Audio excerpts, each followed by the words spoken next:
আগে কিন্তু আদ্যাশক্তি মহামায়া মা কালীর গায়ের রং কালো ছিল না, তাহলে তোমার গায়ের রং সর্ব অঙ্গ কালো হলো কেন আমার জিজ্ঞাসা হয়। শোনো শোনো ওগো কালী, তোমারে জানাই, তোমার কাছে কিছু কথা জানি মারো।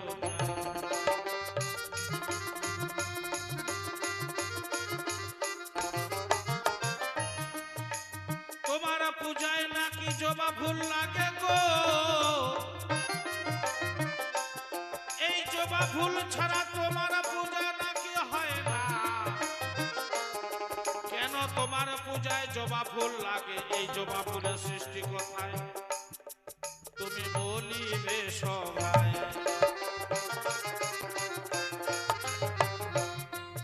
তোমার হাতে আদ্যাশক্তি মহামায়া মা কালীর হাতে একটা মুন্ড দেখা যায়, এই মুন্ডটা কার? কেন তুমি তার মুন্ডটা হাতে ধরে আছো? সে এমন কি পাপ করলো তার মুন্ড ছেদন করে তুমি হস্তে ধরে আছো? শোনো শোনো ওগো কালী, তোমারে জানাই, তোমার হাতে একটি মুন্ড দেখিবারও পাই।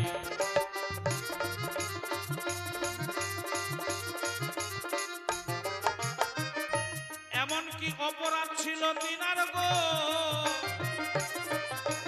মা কালী নিজেই মুন্ড ছেদন করে হাতে ধরে আছে। এই মুন্ডটা কার, কেন তুমি হাতে ধরে গো আছো?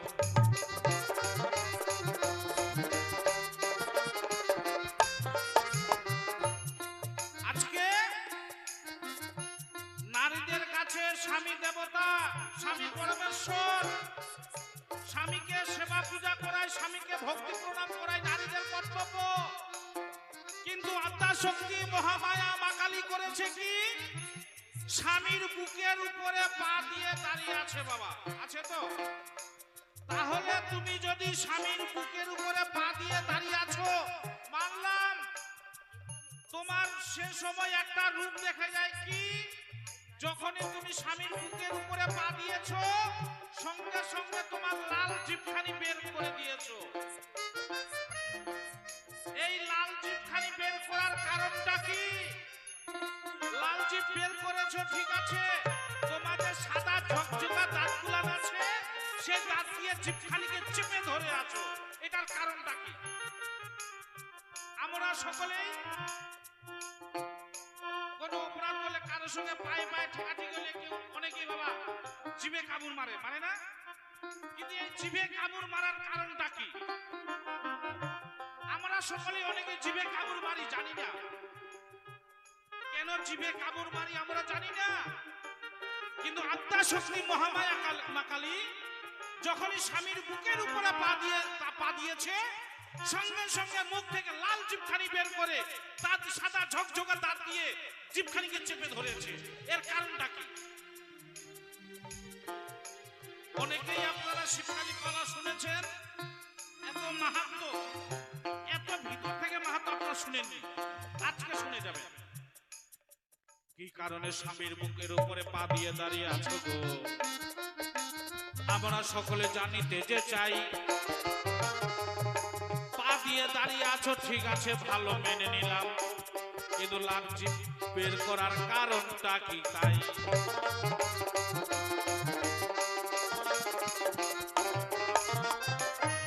এই তিনটি কথা তোমার কাছে জিজ্ঞাসা রয় গো,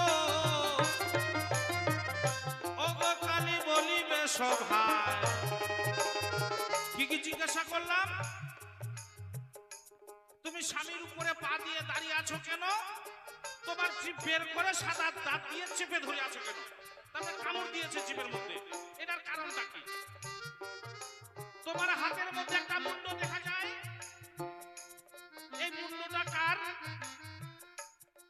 জবা ফুল না হলে তোমার পূজা হয় না। এই জবা ফুলের সৃষ্টিটা কোথায়? আরেকটা প্রথম জিজ্ঞাসা ছিল, আমাদের যত দেবদেবী আছে সকলে সুন্দর, অপূর্ব চেহারা, এত সুন্দর ফর্সা, তাই না বাবা? কিন্তু মা কালীর গায়ের রংটা কালো। এই কালো হওয়ার কারণটা কি? এইখানেতে করে খান্ত রাধা কান্তস্বরী, সবাই মিলে প্রেমানন্দে বলো হরি হরি, হরি বল হরি বল হরি বল হরি বল।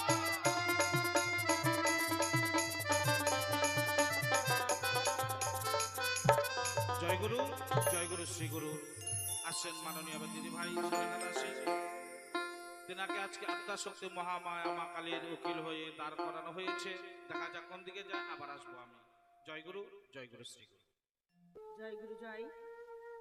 উপস্থিত সাধুগুরু বৈষ্ণব শিক্ষিত সমাজ, অত্র এলাকাবাসী বৃন্দগণ, কমিটির সকল সদস্য বৃন্দ, আগত অনাগত কাছে দূরে আমার গৌরভক্ত কৃষ্ণ ভক্ত সকল বাবা মায়ের চরণে জানাই অধম সনেকা দাসের ভক্তিপূর্ণ প্রণাম। আপনাদের সকলের শ্রীপাদ পদ্মে আমার ভক্তিপূর্ণ প্রণাম রেখে শুরু করছি ভক্তিগীতি বাউল গান। প্রতি বছরের ন্যায় এবছরেও শ্রী শ্রী মা গঙ্গা পুজো উপলক্ষে আদ্যাশক্তি মহামায়া মা কালী পুজো এবং দেবাদিদেব ভোলানাথের পুজো উপলক্ষে রাধা গোবিন্দের ভোগ আনতে যে বাউল গানের আয়োজন করেছেন কমিটির সকল সদস্যবৃন্দ এবং গ্রামবাসীবৃন্দ। আজ তার চতুর্থ দিন না তৃতীয় দিন? আজ তার চতুর্থ দিন। ইতিপূর্বে গান গেয়ে আনন্দ দিয়ে গেলেন গ্রাম বাংলার জনপ্রিয় শিল্পী নটরাজ বাউল শিল্পী কাজল কৃষ্ণ মহন্ত। সুন্দর সুন্দর গান গেয়ে আপনাদের আনন্দ দিয়ে গেছে। উনি যেভাবে আপনাদের আনন্দ দিয়েছে আমি সেভাবে আনন্দ দিতে পারবো না, কারণ গান জ্ঞানের দরিয়া, সুর মনের খোরাক। গান বাজনার সম্বন্ধে কোনো জ্ঞান আমি আজ পর্যন্ত অর্জন করতে পারিনি। সঙ্গীত ভালোবাসি, তাই বাউলি বেশে আপনাদের চরণতলে এসে দাঁড়িয়েছি। কৃপা করবেন সবাই আমি যেন সকলের চরণধুলি পাই। শুরুতেই আমার ভক্তিমতী মায়েরা দেবেন উলুধ্বনি, কৃষ্ণ ভক্ত গৌর ভক্ত বাবারা দেবেন হরিধ্বনি। যন্ত্র সংঘতে রয়েছেন যিনারা আমার স্নেহের ভাই, ওনারা দেবেন যন্ত্রের ধ্বনি, সুন্দর সাউন্ড। পরিচালনায় রয়েছেন যে দাদাভাই দেবেন সাউন্ডের ধ্বনি। আমি শ্রী গুরুর নামে ধ্বনি দিয়ে শুরু করবো আমার অনুষ্ঠান। তবে মঞ্চে যতক্ষণ থাকবো চলা বলায় ভাব ভাষায় আমার অজস্র কোটি ভুল ত্রুটি হবে। নিজ সন্তান ছোট বোন মনে করে অবশ্যই সকলেই ক্ষমা করবেন, কারণ ক্ষমাই হলো মহতের ধর্ম। আর আপনারা সকলেই মহৎ।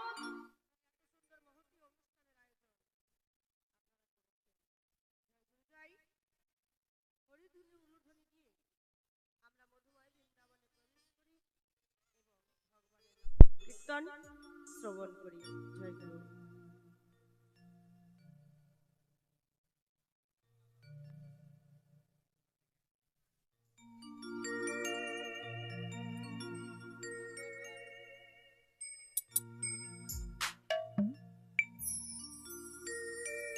একবার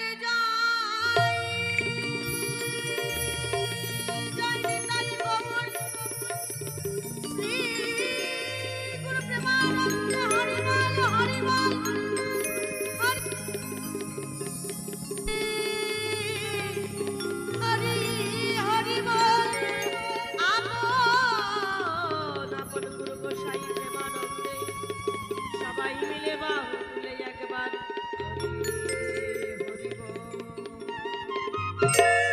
জয় মহাপ্রভু, জয় শ্রীগুরু, জয় শ্রীগুরু, জয়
মঙ্গল করো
জয় গুরু জয় গুরু জয় গুরু জয় গুরু তুই গোবিন্দ ধাই সেই পাপী নরকে যায় আমরা কলিহত জীব সবাই গুরু ছাড়া গতি নাই তাই নিবেদন রাখলাম আমার আরাধ্য দেবতা আমার স্বর্গীয় মাতা পিতা আমার দীক্ষা গুরু শিক্ষা গুরু গানের গুরু আসলে রয়েছেন যত গুরুজন ব্যক্তি সকলের চরণে রইল আমার ভক্তিপূর্ণ প্রণতি গাইব ভক্তিমূলক বাউল গান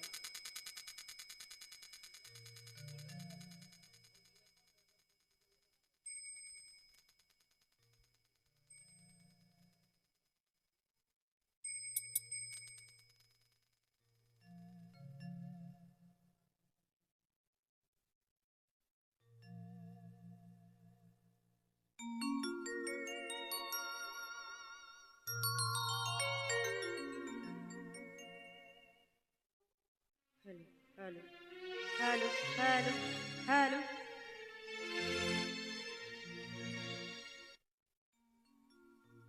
মায়ারি সংসারে এসে বারে বারে তোমারে ভুলিয়া যা দয়া বলো কিসে তোমায় পা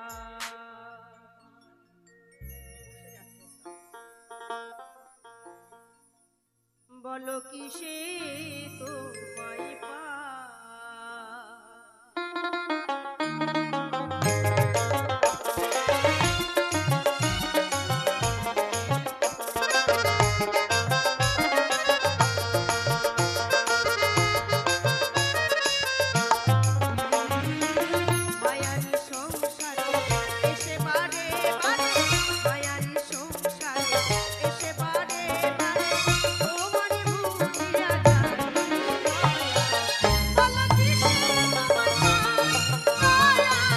বলো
বেশি গাইবো না, কিন্তু দু একটা গান আবার না গাইলেও হয় না। তো একটা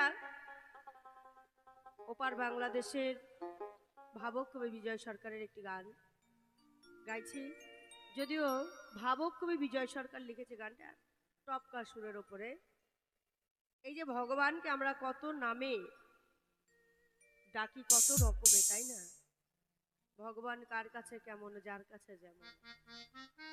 ঠিক সেই কারণে ভগবান নিজে, মানে ভাবক কবি নিজে ভগবানের কাছে জিজ্ঞাসা করছে, হে দয়া, তোমাকে কত রকমে কত ভাবে ডাকি আমরা, কখন কোন সময় কার কাছে কিভাবে তুমি দেখা দাও।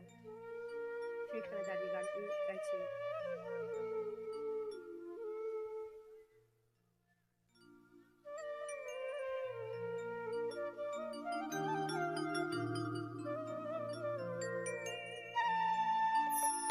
ও তোমায় বহু নামে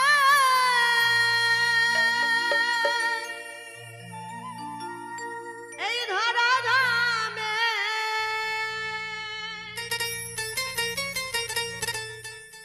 তোমায় বহু নামে ধরা ধামে কত রকমে ডাকি, জানিতে চাই দয়াল তোমার আসল নামটা কি, জানিতে চাই দয়াল তোমার আসল নামটা কি।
আবার কেউ ডাকে আদিবাসী যারা, তারা ভগবানকে কি বলে ডাকে না, মারান গুরু, তাই না?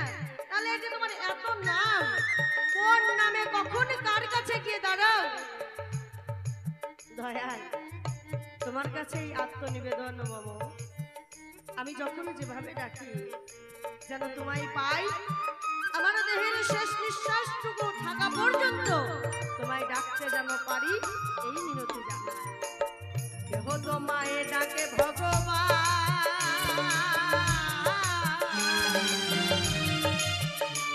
আবার ঘর বলে কেউ করছে আহ্বান,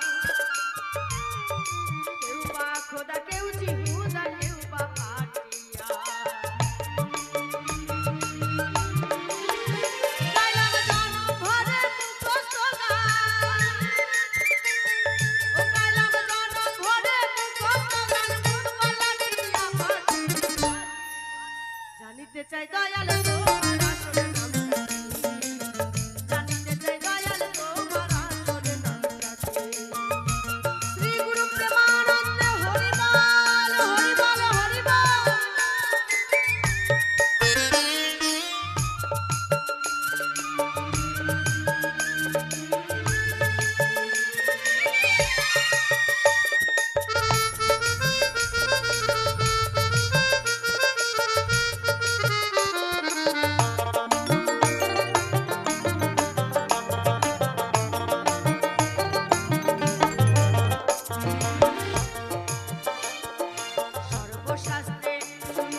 চাই দয়াল তোমার আসল নামটা কি, জানিতে চাই দয়াল তোমার আসল নামটা কি।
জয় গুরু, জয় গুরু, জয় গুরু, জয়।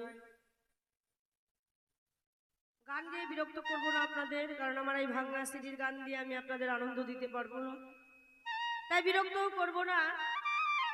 সরাসরি পালা প্রসঙ্গে প্রবেশ করতে চাই, যেখানে আলোচনা তুলে ধরে গেছে আমার বিপক্ষের ভাবক শিল্পী কাজল কৃষ্ণ মহন্ত মহাশয়। তো সেইখানে দাঁড়িয়ে আলোচনার কথাগুলো তুলে ধরবো। সভা পরে আলোচনা রেখে গেছে সবাই একদিকে শিব আর একদিকে কালী, মানে এখানে দুজনারই পুজো হয়েছে, শিব পুজো হয়েছে, কালী পুজো হয়েছে, তাই না বাবা? এই যে মা আদ্যা শক্তি মহামায়া শ্মশান কালী মায়ের পুজো হয়েছে, আবার মহাকাল যিনি দেবাদিদেব ভোলা মহেশ্বর সেই মহাকালেরও পুজো হয়েছে। আলোচনা তুলে ধরেছে খুব সুন্দর জায়গায়, একদিকে শিব আর একদিকে কালী। তো শুধু গান গেয়ে বিরক্ত করব কেন আপনাদেরকে? আমি খালি খালি আলোচনার জবাব দিতে চাই। তার আগে একখানা কথা একটু জানতে চাই। ওমা, আপনারা শিবরাত্রি কে কে করেন? শিব পুজো কে কে করেছেন? একটু হাত তোলেন দেখি। শিবরাত্রি কে কে করেছেন? একটু হাত তোলেন। শিবরাত্রি করেন? বাবারাও করেন শিবরাত্রি? শিব পুজো কে কে করেছেন? এখন আপনাদেরকে আমি বলতে চাই, যেনারা শিবরাত্রি করেন, শিব পুজো করেছেন, আর শিবরাত্রি করবেন না, শিব পুজো করার কোনো দরকার নেই।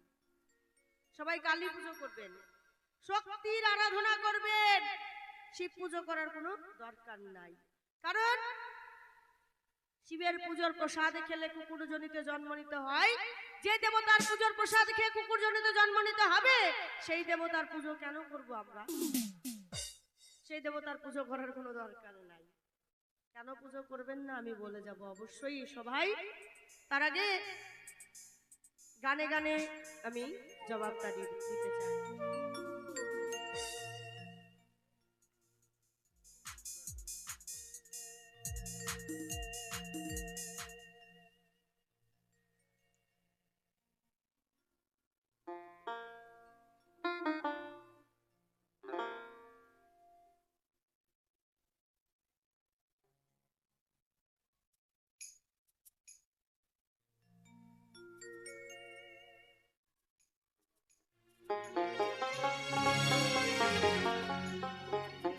যেহেতু মা কালীর পুজো শিব পুজো দুটোই হয়েছে, তাই আজকে মা কালীর পক্ষের উকিল করে রেখে গেছে আমাকে। তাই মায়ের চরণে একখানি গান নিবেদনে রেখে আমি জবাবের দিকে যেতে চাই।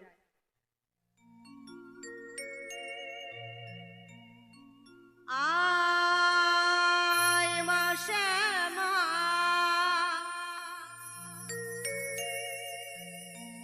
মুন্ড মালিনী,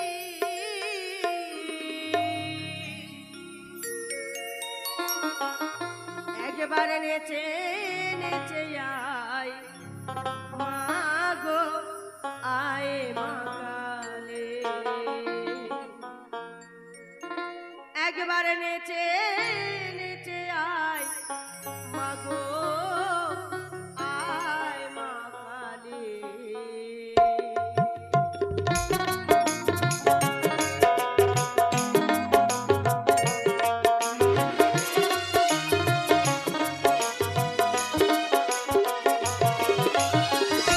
আয় মা শ্যামা, মুন্ড মালিনী, আয় মা শ্যামা, মুন্ড মালিনী, নেচে নেচে আয় মা গো, আয় মা কালী, একবারে নেচে নেচে আয় মা গো, আয় মা কালী। জয় জয় মা কালী পিঠে একবার হরি বল, হরি বল, হরি বল।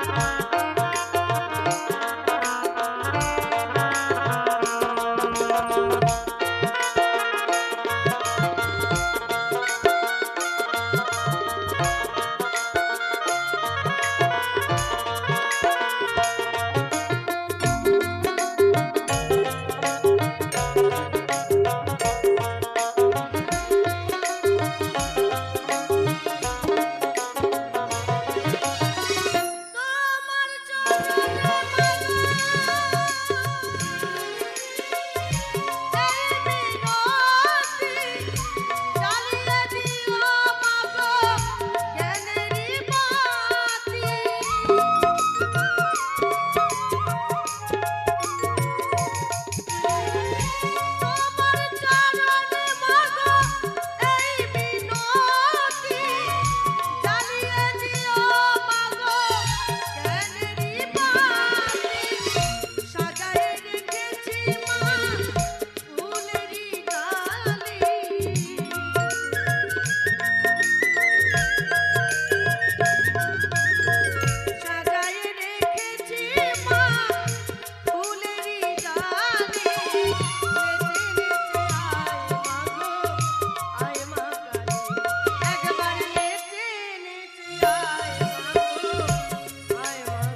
শিবের ভক্ত হলেন তিনি, এই আসরে কিছু কথা রেখে গেলেন তিনি।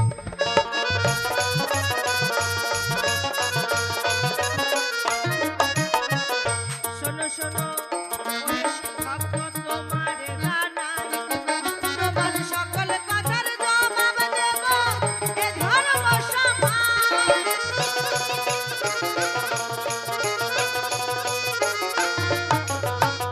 আদ্যা শক্তি মহামায়া মা কালী, কেন দেখতে এমন হয়, এমন কথা বলে গেলে ধর্মসভায়।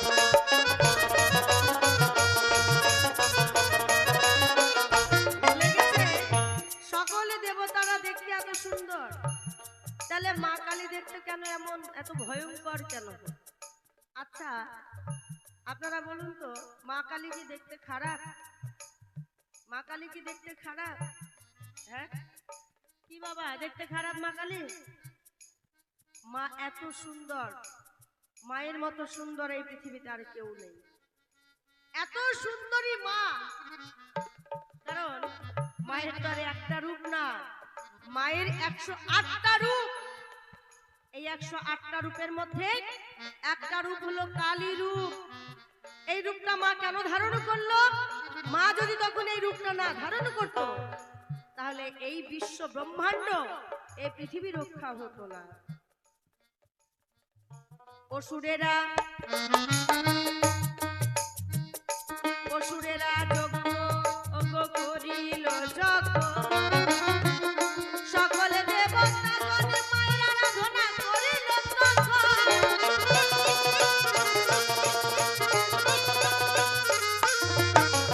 এই পৃথিবী নিধন যজ্ঞ করে সকলেই অসুন্দর, মা আত্মা শক্তি মহামায়া পৃথিবীকে রক্ষা করিল তখন।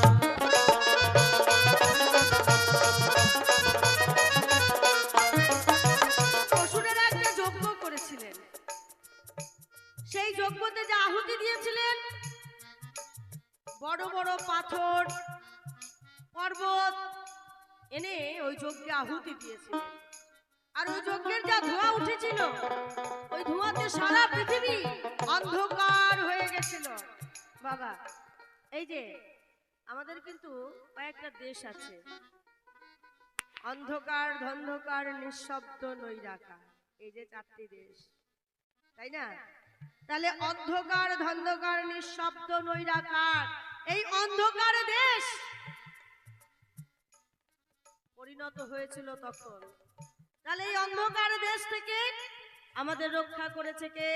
মা আদ্যা শক্তি মহামায়া। যখন ওই অসুরেরা যজ্ঞের আহুতি দিল, যজ্ঞের আহুতির পরে যে ধোঁয়াটা উঠেছিল, সেই ধোঁয়াতে সারা পৃথিবী অন্ধকার হয়ে গেছিল। তখন দেবতারা মায়ের আরাধনা করলো, কারণ মা ছাড়া তো গতি নাই, শক্তি ছাড়া কোনো উপায় নাই। এই শক্তির আরাধনা করলেন। মা শক্তি কি করলেন? ওই যে যজ্ঞের যত ধোঁয়া, হা করে মা নিজে গ্রাস করলেন ওই ধোঁয়াটাকে। ওই ধোঁয়া গ্রাস করার পরে মায়ের রূপটা এমন কালো হয়ে গেল। তা কালো কেন হলো? এরূপ কারণ আছে বাবা। তা মায়ের রূপটা হয়ে গেল কালো, মা হয়ে গেল ভয়ঙ্করী দিগম্বরী। এই দিগম্বরী রূপেই তো মা অসুরকে নাশ করলো। ভালো হলে কি অসুরকে নাশ করতে পারতো? হ্যাঁ, এইটা হলো এক কথা। দিগম্বরী রূপে মা অসুর নাশ করলেন। আর শুধু তাই নয়, আমার তো মনে হয় কালোই এই জগতের আলো, শ্রেষ্ঠ আলো।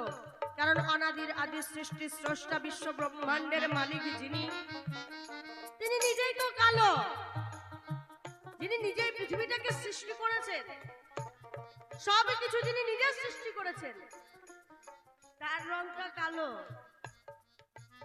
হ্যাঁ, তাহলে আমার তো মনে হয় কালোই সব থেকে ভালো।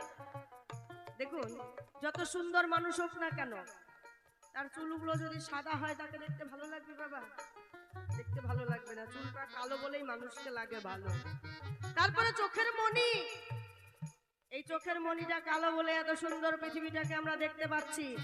যার চোখের মণি নেই, যার চোখে এই কালো মণিটা নেই, সে এই পৃথিবীটাকে উপভোগই করতে পারে না যে এই পৃথিবীটা কেমন। তাহলে কালোই হলো জগতের আলো। আর মায়ের মুখটা কেন কালো হলো?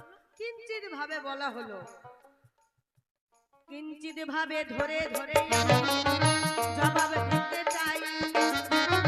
মন দিয়ে শুনবে রগো বৈষ্ণব গোসাই, শ্রী গোবিন্দ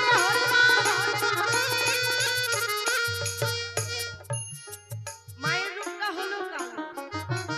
এইবার জিজ্ঞাসা করে গেছে আমার ঠাই, মা কালীর জিহ্বাটা কেন রয়েছে বেরোয়? মায়ের জিহ্বার রং লাল, আবার সাদা দাঁত দিয়ে চেপে ধরেছে। আমার মনে হয় উনি একটু তার কাটা আছে। কালকে আমি একটা কথা বলে গেছিলাম, আমাদের এই যে দেহ গঠন 3টি গুণে শতরজতম, এই শতরজতম গুণ, শতরজতম এই যে 3টি গুণ কি? লাল, কালো, সাদা। লাল, কালো, সাদা এই 3 গুণে আমাদের দেহ গঠন শতরজতম। মা কালীর দেহটাও দেখেন, মা কালীর রূপের মধ্যেও এই 3টা গুণ বিরাজমান রয়েছে। কি? শতরজতম। মা কালীর দেহটা কালো, মায়ের রং তো কালো, তাই না? তারপরে জিহ্বাটা বের করেছে, জিহ্বার রং লাল, আবার জিহ্বাতে সাদা দাঁত দিয়ে চেপে রেখেছে, দাঁতের রং সাদা।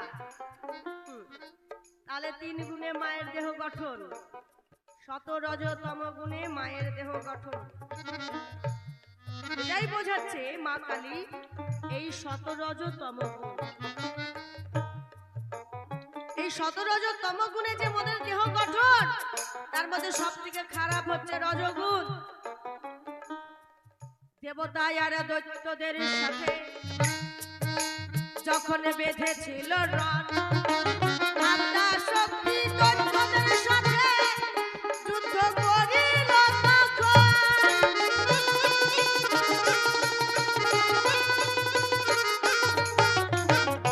দেবতা আর দৈত্যদের সাথে যখন বেঁধেছিল রণ, আত্মা শক্তি মহামায়া মা আমার ওই দৈত্যদের সাথে যুদ্ধ করলো তখন। কোন দেবতা পারেনি, অসুরকে নাশ করতে একমাত্র আমার মা করেছিল। তাই মা তো শক্তি, মায়ের এত শক্তি, মা যেখানে যেখানে চরণ রাখে সেই জায়গাতে বড় বড় সমুদ্র, সাগর তৈরি হয়। আর এই সমুদ্রের মধ্যে পড়ে পড়ে দলে দলে অসুরেরা মারা যায়। এই সমুদ্রের অতল গভীর গহ্বরের মধ্যে পড়ে পড়ে অসুরেরা মারা যায়।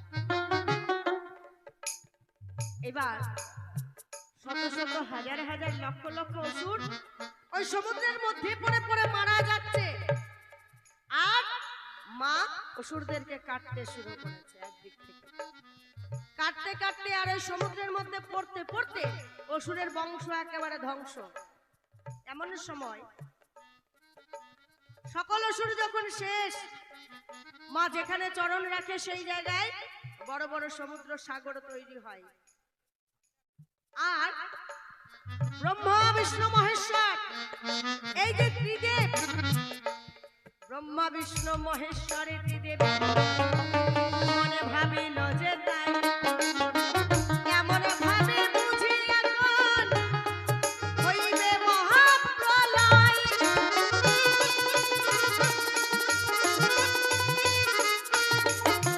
তাই শক্তিকে ধারণ করবার মতো একবারে একদম একজনারই ক্ষমতা আছে। সে কে? না দেবাদিদেব ভোলা মহেশ্বর মহাকাল। বাবা 1 কুইন্টাল একটা বাটখারা, ওই 1 কুইন্টাল বাটখারার নিচে 25 কেজি বাটখারা দিলে হবে না। হবে? পাল্লা সমানে সমানে উঠবে? 50 কেজিতেও হবে না। 1 কেজি কম থাকলেও পাল্লা উঠবে না। তাই ওই 1 কুইন্টাল বাটখারাকে ধারণ করবার জন্য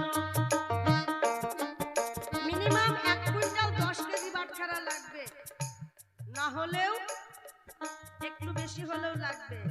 তাই মাতা শক্তি মহামায়ার এই শক্তিকে ধারণ করবার মতো ক্ষমতা একমাত্র দেবাদিদেব ভোলানাথের ছাড়া আর কারণ নেই। আদ্যা শক্তি মহামায়া যেই পথ দিয়ে যাচ্ছেন সেই পথে দেবাদিদেব ভোলানাথ বক্ষ পেতে বসিয়ে রয়েছে। যে রূপটা আমরা আজও দেখতে পাই, ভোলানাথের বক্ষের উপরে মা কালী চরণে রেখে রয়েছে দাঁড়ায়। যখনই আদ্যা শক্তি মহামায়া ভোলানাথের বক্ষের উপরে চরণ দিল, ভোলানাথের সঙ্গে সঙ্গে মায়ের কাছে ক্ষমা ভিক্ষা চাই। সন্তান জ্ঞানে চরণ ধুলি মা, দাও গো আমায়।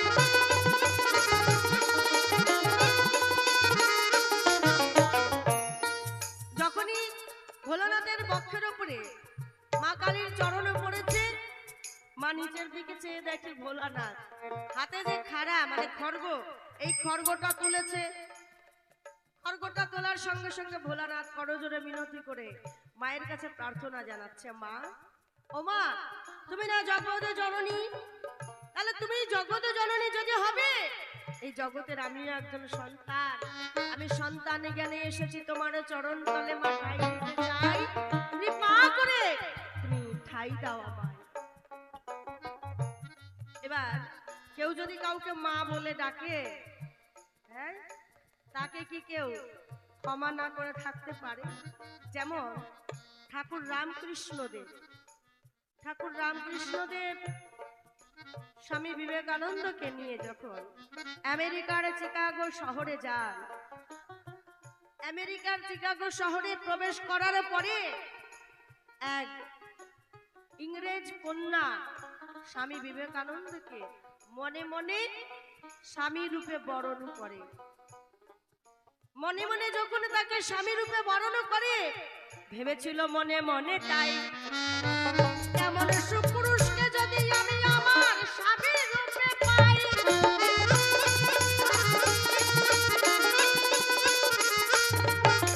গুরু তো অন্তর্যামী ভগবান। তাই ঠাকুর রামকৃষ্ণদেব তিনি ছিলেন একজন সদ্গুরু, অন্তর্যামী।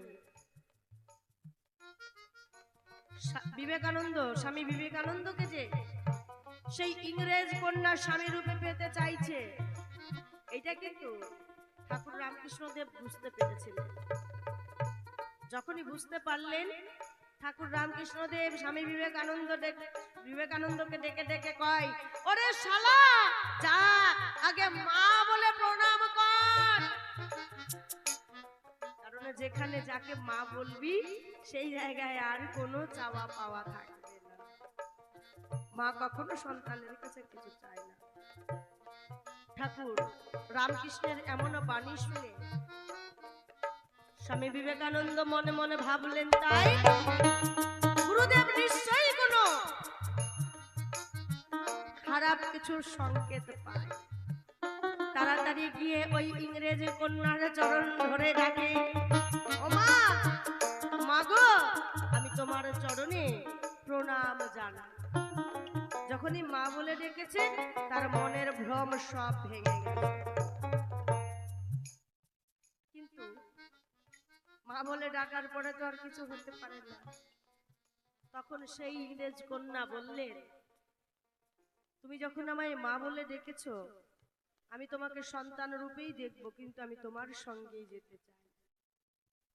সেই আর কেউ নয়, চিরকুমারী ছিলেন কে না, মার্গারেট ভগ্নী নিবেদিতা, তাই না? যেখানে বিবেকানন্দ, স্বামী বিবেকানন্দ, তার পাশেই মার্গারেট ভগ্নী নিবেদিতাকে আমরা দেখতে পাই।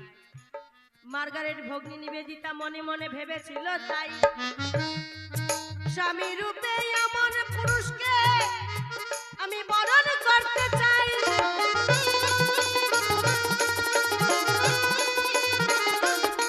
একমাত্র মাতৃ ডাকে ভগ্নী নিবেদিতার মনের ভ্রম কাটিয়া যে যায়। সারাটি জীবন কাটাই স্বামী বিবেকানন্দের পাশে তাই।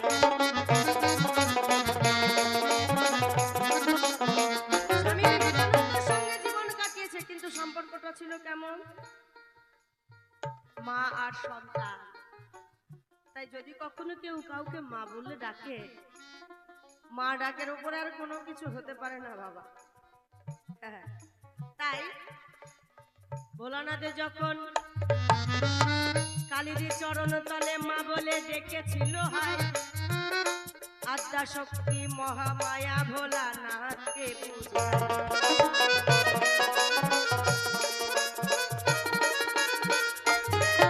ভোলানাথকে আদ্যা শক্তি মহামায়া বোঝালেন। এই যে হাতে খড়গ, মায়ের হাতে যে খাড়া, দেখবেন মায়ের হাত চারটি হাত, এই চার হাতে চার গুণ আছে, কি?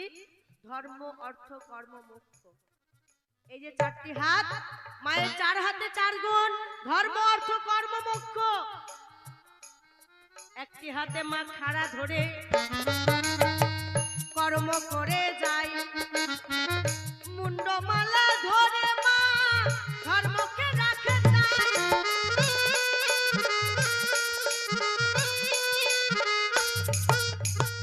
ঐশ্বর্যের হাতে মা ঐশ্বর্য করে দান, আশীর্বাদে সকল ভক্ত আশীর্বাদ যে পায়।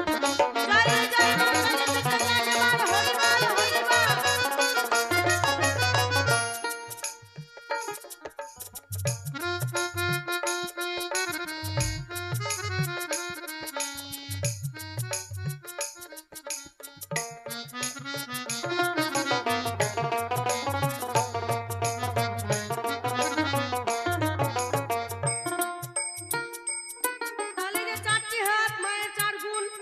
ধর্ম, অর্থ, কর্ম, মোক্ষ, চার হাতে চার গুণ বিরাজ করছে।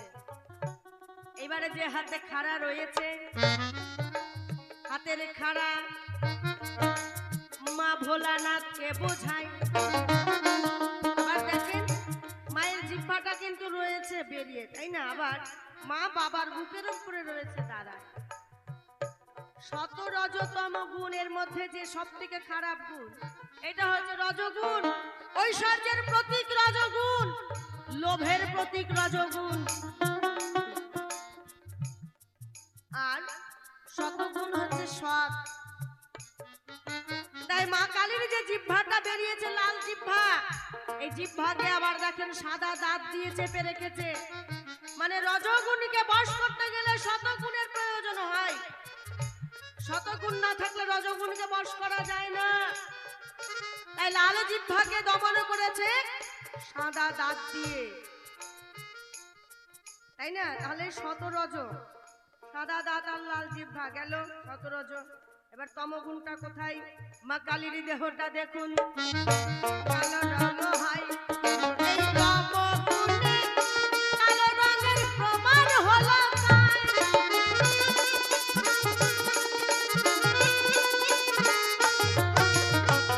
শতরজতম গুণে মধ্যে দেহ গঠন হয়, সাদা কালো লাল রং বলে এই সভায়।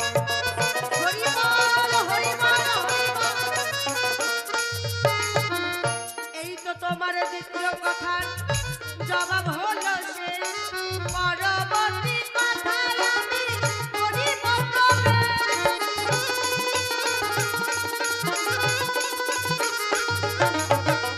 মা কালীর পুজোয় কেন জবা ফুল দিতে হয়, আবার মায়ের হাতে একটি মালা দেখতে পাই। এত ফুল আমাদের এই বিশ্ব প্রকৃতির মাঝে, কত সুন্দর সুন্দর ফুল, হ্যাঁ? পদ্ম, গোলাপ, ডালিয়া, জুঁই, রজনীগন্ধা, টগর, বিভিন্ন রকমের ফুল। যতই দামি দামি ফুল দেন না কেন, কালী পুজোয় একটা হলেও রক্ত জবা লাগবেই। কেন এই রক্ত জবা দিতে হয়? কারণ মা হলেন কৃপাময়ী, দয়াময়ী। মায়ের মতো কৃপা কারণে, মায়ের মতো কৃপা কারণে। তাহলে কেমন ভাবে মা কৃপা করলো একটু আপনাদের সামনে বলে যাই, কেমন?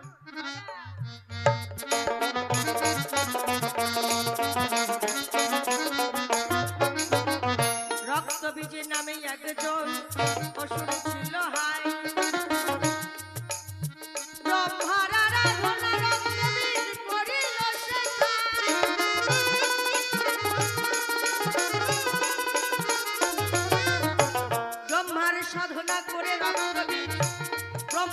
সন্তুষ্ট করিল ব্রহ্মার কাছে অমরত্ব বর সে পাইল।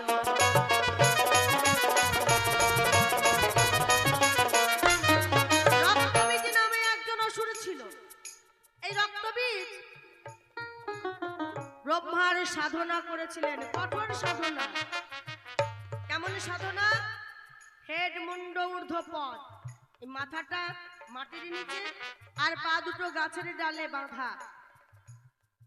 ঠিক যেমন আমরা মাতৃগর্ভে ছিলাম উল্টো দেশে, ঠিক তেমন হেড মুন্ড ঊর্ধ্বপদ, মাথার নিচে আবার একটি অগ্নিকুণ্ড জ্বালানো রয়েছে। এমন ভাবে ব্রহ্মার আরাধনা করলেন। ব্রহ্মা রক্তবীজ অসুরের এমন সাধনায় সন্তুষ্ট হয়ে ছুটে এলেন, বললেন আমি তোমার সাধনায় সন্তুষ্ট, বলো তুমি কি বর চাও? রক্তবীজ বললেন প্রভু, বর যদি দিতেই হয় তাহলে এই বর দাও আমায়, আমি অমরত্ব বর চাই। ব্রহ্মা বললেন না, অসুরকে অমরত্ব বর দেওয়া যাবে না। রক্তবীজ বললেন তাহলে আমার প্রয়োজন নেই, তুমি চলে যাও। একে একে তিনবার রক্তবীজ সাধনা করিল, তিনবার ব্রহ্মাকে সন্তুষ্ট করিল।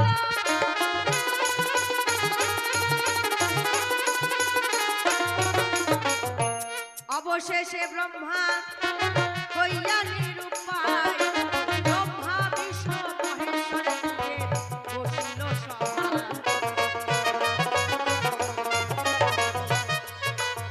ব্রহ্মা বিষ্ণু মহেশ্বর এই যে ত্রিদেব, ব্রহ্মা হলেন সৃষ্টিকর্তা, বিষ্ণু পালনকর্তা, বলি এই সভায়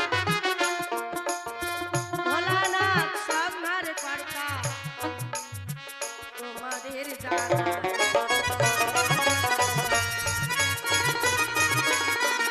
ব্রহ্মা হলেন পালনকর্তা বিষ্ণু, ব্রহ্মা সৃষ্টিকর্তা, বিষ্ণু পালনকর্তা, ভোলানাথ সংহার কর্তা। এই যে ত্রিদেব, ত্রিদেব মিলে সভা বসালেন। এইবার ত্রিদেব মিলে যখন সভা বসালেন, বিষ্ণু আর ভোলানাথ বললেন বেশ, অমরত্ব বর যখন চাইছে দিয়ে দাও অমরত্ব বর, বাকিটা আমরা দেখে নেব। এইবার রক্তবীজকে বর দিলেন অমরত্ব বর, কিন্তু একটি শর্ত আছে। কি শর্ত? তোমাকে অমরত্ব বর দিতে চাই যতক্ষণ তোমার দেহে থাকিবে রক্ত, অমরত্ব হবে তুমি, আমি কথা বলি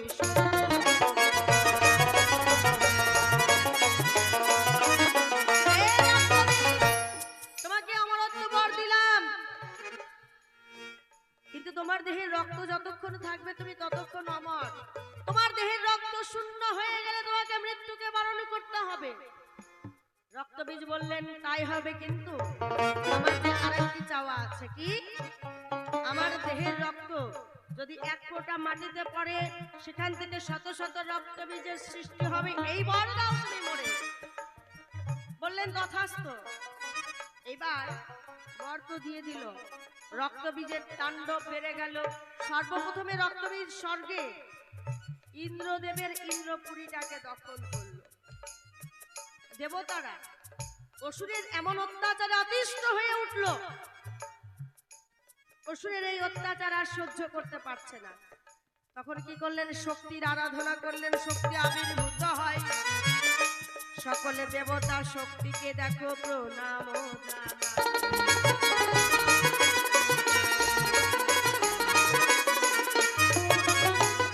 মা। এই যে রক্তবীজের এই অত্যাচার আমরা সইতে পারছি না, এই রক্তবীজকে তোমায় বধ করতে হবে। মা যুদ্ধ শুরু করলেন রক্তবীজের সঙ্গে। যুদ্ধ করতে করতে মা বড় ক্লান্ত হয়ে পড়ছে, রক্তবীজকে আর শেষ করতে পারছেন না। কারণ একটা কাটলে সেখান থেকে এক ফোঁটা রক্ত মাটিতে পড়ে, সেই এক ফোঁটা রক্ত থেকে শত শত রক্তবীজের সৃষ্টি হয়। এমন ভাবে রক্তবীজ অসুরের সংখ্যা বেড়েই চলেছে, বেড়েই চলেছে। মা কি করলেন? নিজের ক্রোধ মানে রাগ, এই ক্রোধ থেকে দুজনাকে সৃষ্টি করলেন, ডান দিক থেকে ডাকিনী আর বাম দিক থেকে যোগিনী। এই দুজনাকে সৃষ্টি করে যখন যুদ্ধ শুরু করে হায়, একে একে সকল অসুর মারায় যায়।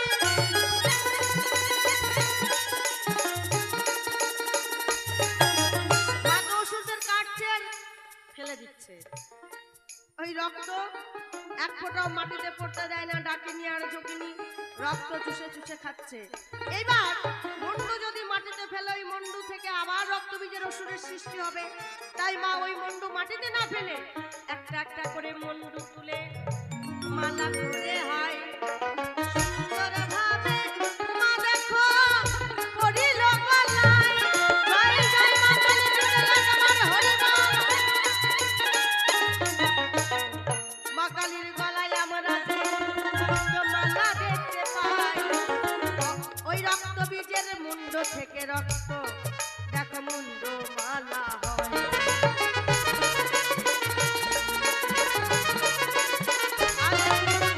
মা কালীর গলায় যে আমরা মুন্ডমালা দেখতে পাই, এই মুন্ডগুলো কাদের জিজ্ঞাসা করে গেছিল এই সভায়। আবার বলে যে হাতে একটা মুন্ড, এই মুন্ডটা কার? তাহলে রক্তবীজের ওই মুন্ড থেকে মায়ের গলার মুন্ডমালা তৈরি হয়।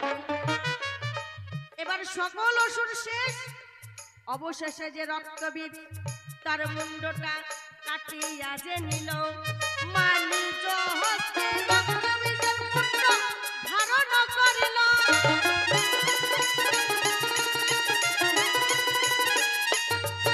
এইবারে রক্তবীজের মুন্ড থেকে রক্ত পড়িল চুয়ায়, আর সেই রক্ত পেল ওনার পিতা।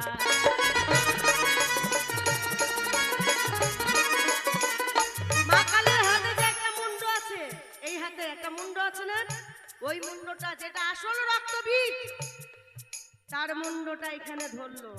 এবার ওখান দিয়ে যে রক্তগুলো পড়ছে, ওই রক্ত তো আবার মাটিতে পড়বে। সেই রক্ত কে খেয়েছে জানেন? এই যে ওর বাবা, ওর বাবা খেয়েছে ওই রক্ত। ওইটা কে বলুন তো? রক্ত খাচ্ছে একটা শ্রীগাল, একটা শিয়াল আছে না কালীর পাশে, ওই শ্রীগালটা আর কেউ নয়, দেবাদিদেব ভোলা মহেশ্বর। ওই মুন্ড থেকে রক্ত দেখো ভোলানাথ পান করিতে লাগে। এমন ভাবে রক্ত যদি অসুর সে আমি বলি সবার মাঝে।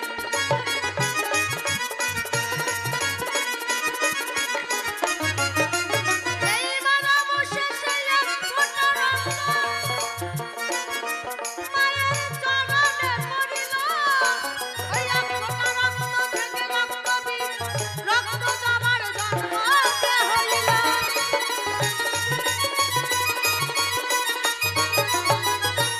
রক্তবীজ অসুরের সঙ্গে যুদ্ধ করতে করতে এক ফোঁটা রক্ত মায়ের চরণে পড়েছিল। দেখবেন মা কালীর যে পাটা সামনে আছে, একটা রক্তের ধারা বয়ে গেছে, আছে না একটা রক্তের ধারা আছে না?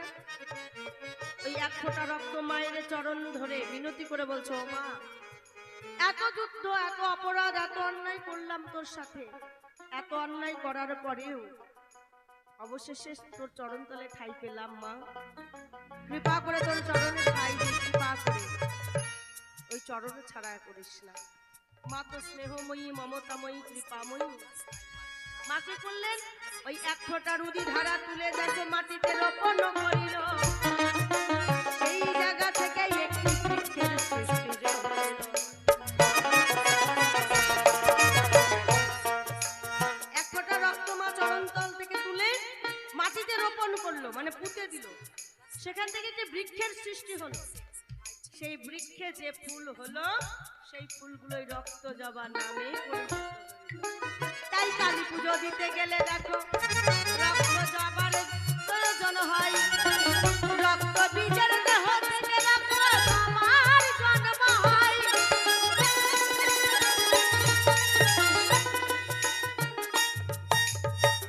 তোমার সকল কথাই আমার দেখো কথাই হলো শেষ।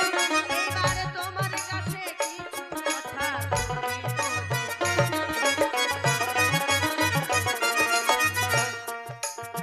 কি বাবা, পালা শিবকালী কথা শুনবেন না, শিবের কথা শুনবেন না, আর কি হয় দরজা পালা। উনি আমাকে যেভাবে জিজ্ঞাসা করেছে আমি ওনাকে সেইভাবে জিজ্ঞাসা করতে চাই, কারণ ডিউ রাখা আমার আবার ভালো লাগে না, বুঝলেন? আজকে ডিউ রাখবো, কালকে কুকুর হয়ে গিয়ে ওনার বাড়ি শোধ করবো না, আমি ডিউ রাখবো না। তাই ভোলানাথের কাছেই আমি জিজ্ঞাসা করতে চাই, কেন শিবের পুজোর প্রসাদ খেলে কুকুর জনিতে জন্ম নিতে?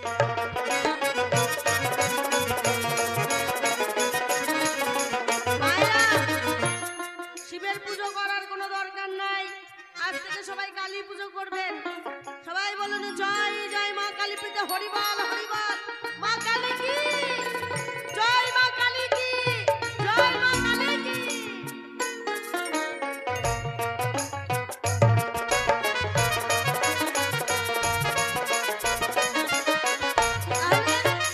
শিবের পুজো করে মায়েরা কত কষ্ট করে, আহারে আগের দিন সংযম, পরের দিন উপোস, তারপরের দিন চতুর্দশী না ছাড়া অব্দি মায়েরা কিছু খায় না। তাহলে যে দেবতার পুজো এত কষ্ট করে করব, সেই দেবতার পুজোর প্রসাদ খেতে পারবো না, সেই দেবতার পুজো করে কি লাভ? কোনো দরকার নাই। শিবের পুজো কেউ করবেন না, সবাই কালী পুজো করবেন। সবাই সবাই মিলে বলুন জয় মা কালী, জয় মা কালী, জয় মা কালী। কালী পুজোর প্রসাদ তো খাওয়া যায়, শিবের পুজোর কেন প্রসাদ খাওয়া যায় না? কেন শিবের পুজোর প্রসাদ করে কুকুরজনিতে জন্ম নিতে হয়? তাহলে তোমার কাছে রইলই আমার প্রথমবারে প্রথমে জিজ্ঞাসা, সুন্দরভাবে জবাব দেবে মনেরই মতো। দ্বিতীয়বারে তোমার কাছে আমি জানিবারে চাই, কেন ভোলানাথ গোসাই গো কুচিনি পাড়ায় যায়। ভোলানাথের চরিত্রটাও ভালো না, বুঝলেন? মাতা শক্তি মহামায়া এত সুন্দরী অপ্সরী রূপসী, সেই মাকে রেখে ভোলানাথ যায় কুচনি পাড়ায়। কুচনিদের সাথে ভোলানাথের কি সম্পর্ক রয়? আমি একটু জানতে চাই। ওই কুচনি পাড়ায় ভোলানাথ গোসাই কি কারণে যায়? কুচনিদের সাথে কি সম্পর্ক বলিবে সবাই। ভোলানাথের পুজোয় কেন ভাঙা দিতে হয়? পূর্ব জন্মে ভাঙা ছিল পরিচয়।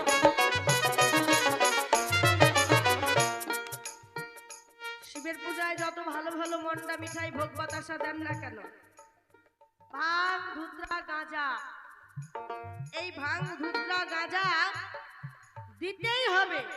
ভাং ধুত্রা গাঁজা ছাড়া শিব নাকি সন্তুষ্ট নয়। তাহলে ভাং ধুত্রা গাঁজা কেন দিতে হয় তোমার কাছে আমি একটু জানতে চাই।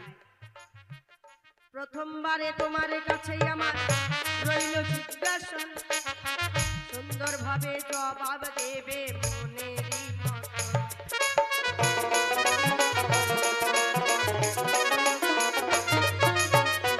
প্রথমবারে বেশি কথা বলবো না, বলবো না, এইখানে ছাড়বো আমার কথার আলোচনা।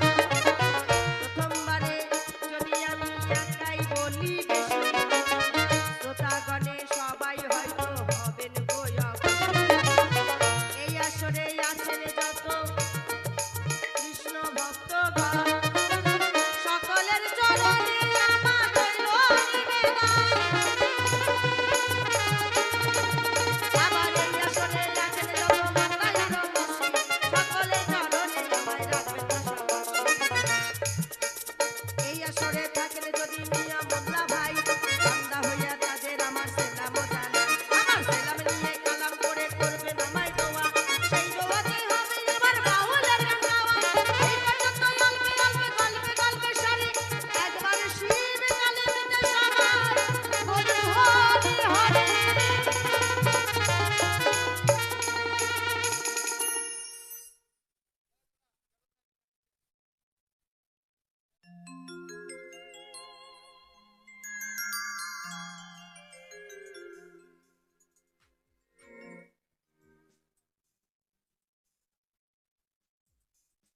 জয় গুরু শ্রী গুরু। সত্যি যাহা যাহা করেছিলাম জিজ্ঞাসা খুব সুন্দর করেছে খুলাসা, তাই না? সুন্দরভাবে বুঝিয়ে গেছে। নারীদের একটা স্বভাব আছে বাবা, কিছু কিছু নারীদের স্বভাব, আপনাদের বলছি না, কিন্তু কিছু কিছু নারীদের স্বভাব আছে, ঘরের বউকে বোকা দেবেন, উল্টা দুটা আপনাকে কথা না বলে শান্তি পায় না। আমি জানার জন্য জিজ্ঞাসা করলাম, উল্টা আবার আমাকে জিজ্ঞাসা করে। তাহলে দেবতাদের মধ্যেও সন্দেহ বাবা, স্বামী স্ত্রীর মধ্যে। বুঝতে পারলেন ব্যাপারটা কোথায় কি বললো? আমি বুঝতে পারলাম দেবতাদের মধ্যেও স্বামী স্ত্রীর মধ্যে সন্দেহ। ভোলানাথ কেন কুচুনি পাড়ায় যায়? হাই ঠাকুর, এতদিন সংসার করার পরে এখন বলে হে স্বামীগণ তুমি কেন কুচুনি পাড়ায় যাও? হে ঠাকুর তুমি বিষ খাও আমি মরি। তাহলে দেবতাদের মধ্যে অশান্তি, সন্দেহ ঢুকে গেছে স্বামী স্ত্রীর মধ্যে। আগে সন্দেহটা মারি বাবা, তাই না?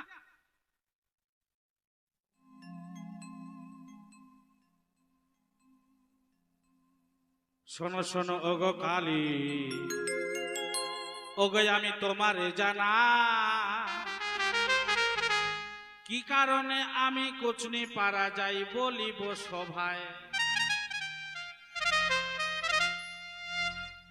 কুচনি পাড়া যাই সেই কোচবিহারে জয়তারার গৃহে আমি নিত্যদিন যেতাম। কেন যেতাম? সে জয়তারা তারা আমাকে স্মরণ করত, আমার ভক্তি ভরে মন প্রাণ দিয়ে পুজো করত। আমার নাম আরেকটা নাম হচ্ছে আশুতোষ। অল্পতে সন্তুষ্ট হয় এই ভোলানাথ। এই ভোলানাথকে তারা ফুল বেল পাতা দিয়ে গঙ্গা জল দিয়ে নিত্যদিন তারা পুজো করত মন প্রাণ দিয়ে। তাই সেই ভক্তদের দর্শন দেওয়ার জন্যই আমি মনস্কামনা পূর্ণ করার জন্য সে কুচনি পাড়ায় ভোলানাথ যেত। মন প্রাণ দিয়ে সেই কুচনিরা এই ভোলানাথকে পুজো করত। তাই বলে তুমি কালে তুমি মনে করো না যে আমাকে কুচনি পাড়ায় তারা কুচনি পাড়া যেতাম ওই কুচনিদের সঙ্গে প্রেম ভালোবাসা করতে যেতাম, এটা তুমি মনে করো না। আমাকে তারা ভক্তি ভরে সেবা পুজো দিত, আমাকে ভালোবাসতো। আমার আরেক নাম আশুতোষ। অল্পতে আমি সন্তুষ্ট হই, তাই ভক্তদের দর্শন দেওয়ার জন্য সেখানে আমি যেতাম। তুমি সন্দেহ মনে করো না। শোনো শোনো ওগো কালী, তোমারে জানাই কেন আমি কুচনি পাড়ায় ওখানে যেতাম।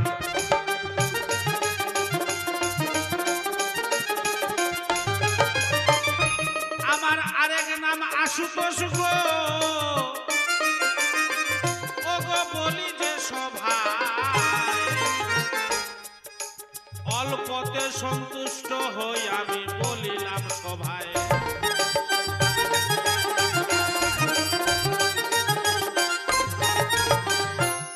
মন প্রাণ ভরে আমার ভক্তি সেবা পূজা করত গো। ওই জয় তারার গৃহে যে হয়, তাই আমি দর্শন দেওয়ার লাগি যেতাম। তুমি মনে কিছু করো না গো তাই।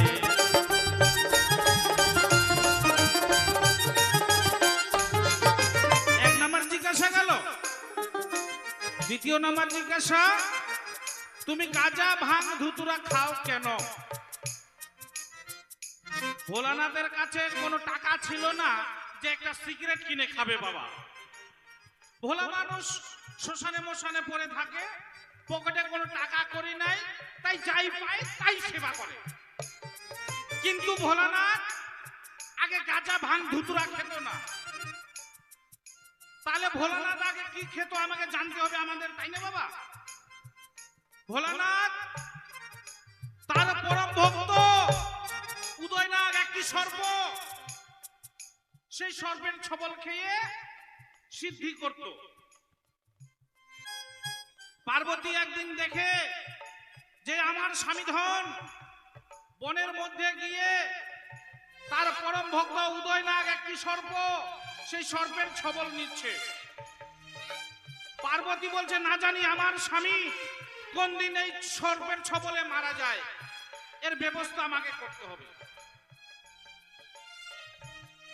ওমা, আপনার স্বামীরা যদি নেশা করে, মুখে যদি গন্ধ না পান, আপনাদের মনের মধ্যে সন্দেহ হবে যে আমার স্বামী কোন জায়গায় যায়, এমনকি নেশা করে গৃহে এসে ঘরে এসে পড়ে থাকে মরার মতো। দেহে কোনো কাম শক্তি থাকে না, দেহে কোনো তেজ থাকে না, দেহে কোনো বল থাকে না। স্ত্রীর মনের মধ্যে সন্দেহ হবে, আমার স্বামী কোথায় গিয়ে কে নেশা করে। ভোলানাথ একদিন বনের মধ্যে গিয়ে গো পরম ভক্ত উদয়নাগের শরণ ওগো নেয়। উদয়নাগ এসে প্রভুকে বলে, প্রভু আজ্ঞা করুন, কি করতে হবে আমায় তাই।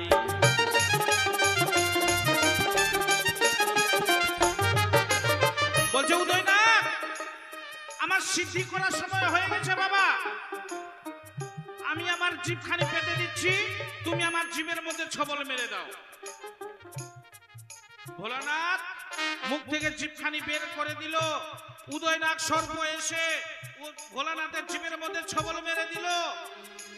ছবল মেরে দিয়ে ভোলানাথ আস্তে আস্তে যখন নেশা হয়ে যায়, ধীরে ধীরে কৈলাসে গৃহে গিয়ে ভোলানাথ মরার মতো পড়ে থাকে। দেহে কোনো কাম শক্তি নেই। ও বাবা, স্বামী স্ত্রী যখন এক জায়গায় শুয়ে থাকে, স্ত্রীর মনের মধ্যে কাম ভাব জাগে, জাগে না? স্ত্রীর তো মন চাবেই, কিন্তু ভোলানাথের দেহের মধ্যে কোনো কাম শক্তি নেই, দেহে কোনো তেজ নেই, দেহে কোনো বল নেই, মরার মতো শুয়ে আছে। পার্বতী দেখে তাই আমার স্বামী এমনই কি নেশা করে, আমাকে দেখতে হবে তাই। ঠিক পরের দিন সন্ধে বেলা গো ভোলানাথ যখন ওই বনের মধ্যে যায়, পিছে পিছে পার্বতী আরে আরে চায়।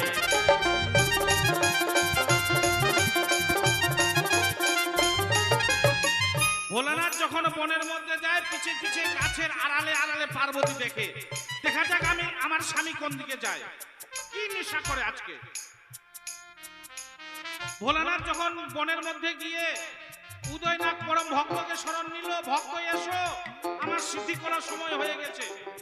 ভোলানাথ মুখ থেকে জিভখানি বের করে দিল।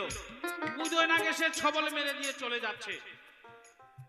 এই ছবল মারা দেখে পার্বতীর মনের মধ্যে ভয় হলো, না জানি এই সর্পের আঘাতে, সর্পের ছবলে আমার স্বামী কোন দিন মারা যায়। ঠিক পরের দিন সন্ধে বেলা গো পার্বতী বনের মধ্যে যায়। বনের মধ্যে গিয়ে উদয়নাগের শরণ ওগো নেয়।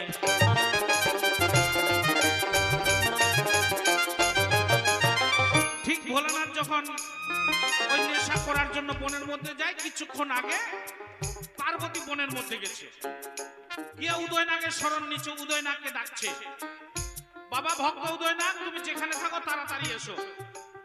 যখন উদয়নাগ মা পার্বতীর সামনে দাঁড়ায়, সাপ সোজা ভাবে চলে বাবা, সোজা ভাবে যায় না, একে বেঁকে যায়, তাই না?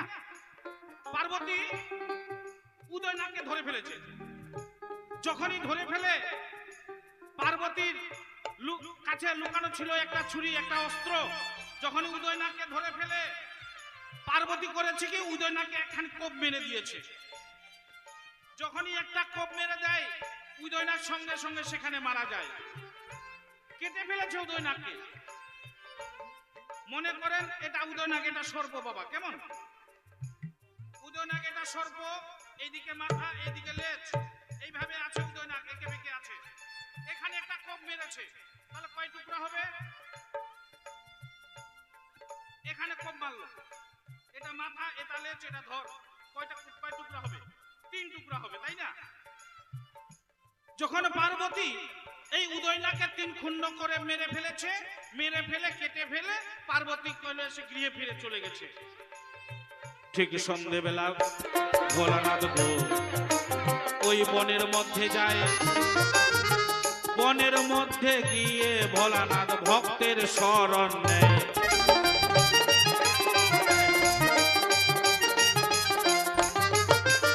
বলছে উদয় না, হে বাবা ভক্ত, তুমি যেখানে থাকো তুমি তাড়াতাড়ি এসো, আমার সিদ্ধি করার সময় হয়ে গেছে।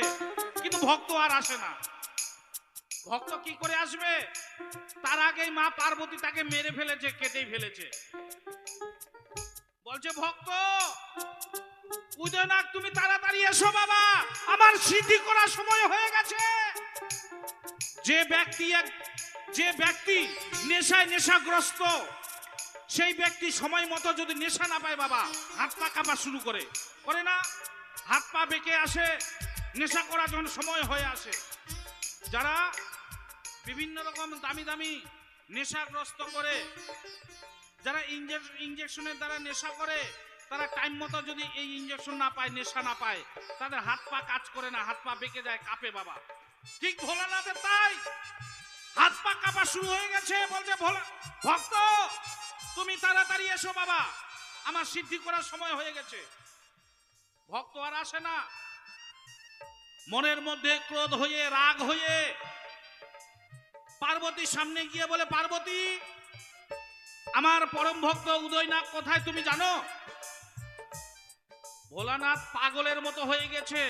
এখন পার্বতী মনে মনে ভাবে, এখন জমি আমি মিথ্যার ছল নিই, মিথ্যার আশ্রয় নিই, ভোলানাথ আরো তাণ্ডব শুরু করে দিবে।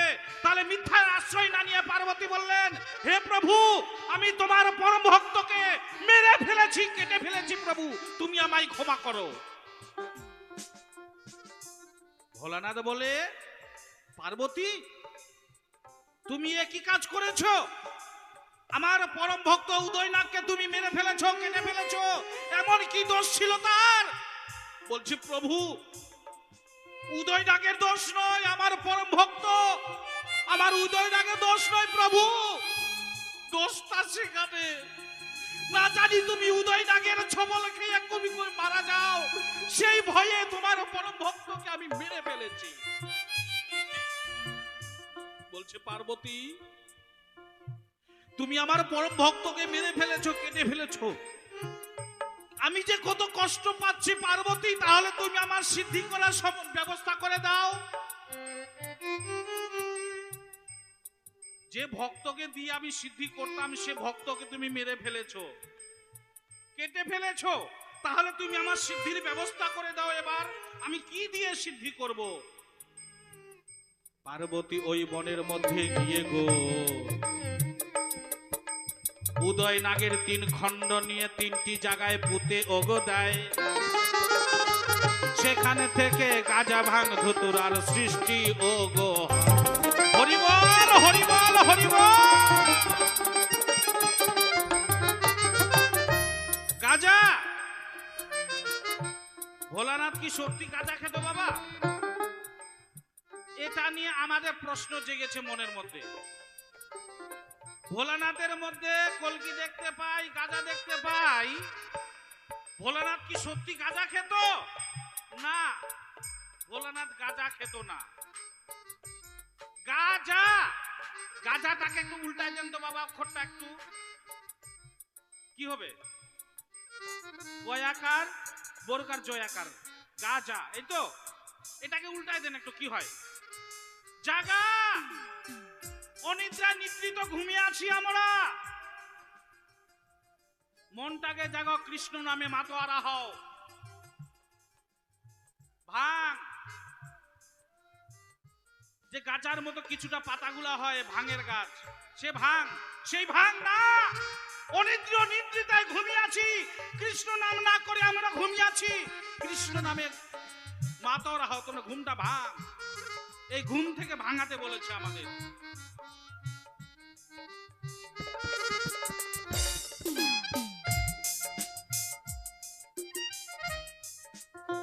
ধুতুরা, ওই যে ধুতুরা ফলটা হয় কাটা কাটা বাবা, এই মাইক মেন যে চংগুলা লাগে, চঙ্গের মতো ফুলটা হয়, বেশ সুন্দর, তাই না? ধুতুরা, সেই ধুতুরা নেশাকর ধুতুরা দিয়ে নেশা করতো না। ধোতরা এই মনের মধ্যে আমাদের ময়লা বাবা বলছে, ধোতরা মনের মধ্যে অনেক ময়লা, গঙ্গাতে ডুব দিয়ে মনের ময়লাটাকে ধোতরা। মনের ময়লাটাকে দূর করে কৃষ্ণ নামে মাতাওয়ারা হও, ধোতরা। এই হচ্ছে ধোতরা। একে একে দুইটা জিজ্ঞাসা হলো গো, বলিলাম সভায়।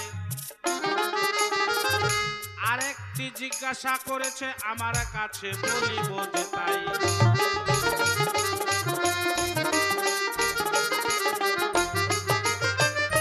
বলছে, হে ভোলানাথ, তোমার পুজো করলে, তোমার পুজোর প্রসাদ খেলে আমাদের কেন কুকুর কুলে জন্ম নিতে হয় গো? তাহলে তোমার পুজো করিবটা কেন? বলেছে না ভোলানাথ, তোমার পুজোর প্রসাদ যদি আমরা খাই আমাদের কুকুর কুলে জন্ম নিতে হবে। মেয়ে ছেলেরা খেলে হবে কুতরি, বেড়া চেংড়া খেলে হবে কুত্তা। এই তো জিজ্ঞাসা। তাহলে ও বাবা, ভোলানাথের পুজোর প্রসাদ খেলে সত্যি কি কুকুর কুলে জন্ম নিতে হয়? হয় না? কি হয় না? এমন কেউ ভক্ত আছে যে মোরে কুকুর কুলে জন্ম নিয়েছে? এখানে একবারে ইন্টারন্যাশনাল মিথ্যা কথা, একবারে ইন্টারন্যাশনাল মিথ্যা কথা। তাহলে সত্যিটা কি? দেবের দেব মহাদেব পরম বৈষ্ণব। এই ভোলানাথের মতো পরম বৈষ্ণব পৃথিবীতে কোন দেবতার নাই, তাই তো? দেবতার মধ্যে শ্রেষ্ঠ আসন, বৈষ্ণবের আসন পেয়েছে কে? ভোলানাথ। বৈকুণ্ঠ ধাম থেকে একদিন গো বৈষ্ণব সেবার নিমন্ত্রণ আসে। কার কাছে? ভোলানাথের কাছে। ভোলানাথের কাছে বৈকুণ্ঠ ধাম থেকে বৈষ্ণব সেবার নিমন্ত্রণ এসেছে। বলছে, প্রভু, বৈকুণ্ঠ ধামে আমরা বৈষ্ণব সেবার আয়োজন করেছি, সেই আয়োজনে আপনি অবশ্যই উপস্থিত হবেন, বৈষ্ণব সেবা গ্রহণ করবেন। ভোলানাথ এই বৈষ্ণব সেবা নিমন্ত্রণ পেয়ে মনের মধ্যে অনেক আনন্দ পেয়েছে। আমি দেবতাদের মধ্যে বৈষ্ণব, আমাকে নিমন্ত্রণ করেছে, বৈকুণ্ঠ ধামে যাব, বৈষ্ণব সেবা নিব, মনের মধ্যে কত আনন্দ ভোলানাথের। ভোলানাথ মহানন্দে আনন্দিত হয়ে গো বৈকুণ্ঠ ধামে যায়। পিছন থেকে পার্বতী ডেকে ডেকে কয়,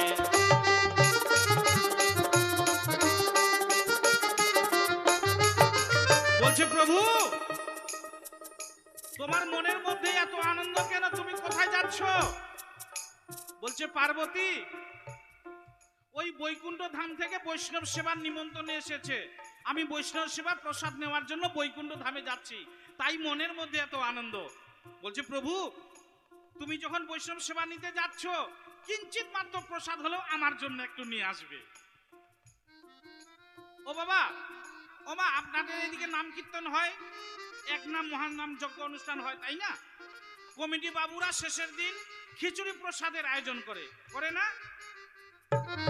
কোন মা যদি ওই নাম কীর্তনে না যেতে পারে, বাবারা যদি যায়, অনেক মায়েরা বাবাদের বলে, ওগো, তুমি যখন কীর্তন শুনতে যাচ্ছ, আসার সময় আমার জন্য একটু খিচুড়ি প্রসাদ আনবে, বলে না? অনেক মায়েরা বলে বাবা।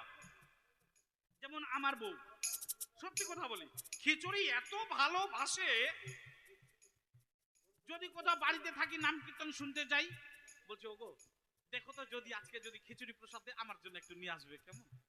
আমার বউ আমাকে বলে, সপ্তাহে 7 দিন যদি খিচুড়ি রান্না করে খায় তাহলে অতি উত্তম। আমার তো জীবনের অতিরিক্ত বাবা, বছরে একটা দিন সরস্বতী পূজার দিন যদি খিচুড়ি প্রসাদ একটু হয় তাহলে মন শান্তি, ঠিক আছে। তাই বলে এই দুপুরবেলা খিচুড়ি প্রসাদ নিলাম, আবার সন্ধ্যাবেলা আবার খিচুড়ি, আমার জীবনের অতিরিক্ত, আমি পারবো না। কিন্তু আমার বউয়ের ওটাই প্রিয় আবার। তাই পার্বতী মনের মধ্যে জিজ্ঞাসা করছে ভোলানাথকে, প্রভু, তুমি যখন বৈকুণ্ঠ ধামে যাচ্ছ বৈষ্ণব সেবা নিতে, তাহলে কিঞ্চিত মাত্র প্রসাদ হলো আমার জন্য নিয়ে আসবে। ভোলানাথ আনন্দে মগ্ন হয়ে গো বৈকুণ্ঠ ধামে যায়। বৈকুণ্ঠ ধামে গিয়ে ভোলানাথ বৈষ্ণব প্রসাদ নেয়। হরি বল, হরি বল, হরি বল। বৈকুণ্ঠ ধামে গিয়ে বৈষ্ণবের সেবার প্রসাদ নিয়ে ভোলানাথ গো যখন কৈলাসে ফিরে গো আসে, ঠিকই মাঝখানে রাস্তার মধ্যে ভাগনা নারদের সঙ্গে হয় দেখা। বলিলাম সভাতে